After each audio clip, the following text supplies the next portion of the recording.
Good afternoon, traders. Good afternoon, and welcome to Paul's Monday Market Update number 209 for the 5th of January 2026. Happy New Year to you all. I hope that you've all managed to enjoy a happy and healthy and prosperous festive period, and wish you the same for 2026 coming up. We've already started with a bit of a sort of lightning bolt or a few lightning bolts, etc. But more of that later. As always, you are always very welcome here, and questions and comments are always welcome. But just remember that you are always responsible for your own trading decisions. And if you're looking for a bit of help and support in your own trading, the VTP Trader Accountability Group, the tag, will be restarting this week. First calls tomorrow evening. Opportunity if you want to make 2026 your best year. So ability to sort of be part of a group that will help you stay accountable, build discipline, and invariably work on improving your forums of trading. You can ping me if you're interested, or once again, that QR code there will help you. And this is the final one for this week. We've done more than I would normally do just because there's so much going on. This is Jeffries, okay, small kind of retail bank in the US. This is the weekly chart. They're on here because they have got their earnings later this week. I think it's the 7th, so Wednesday. So they're the only real kind of name of interest this week.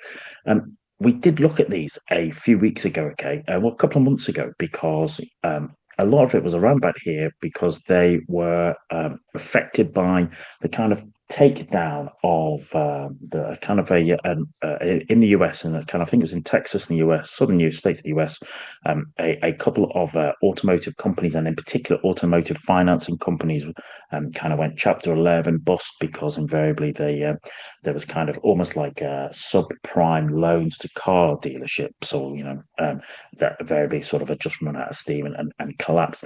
And Jeffries was exposed to it, and we looked at it up here, and we can see that I talked about it sort of dropping heavily, and it dropped heavily to 50.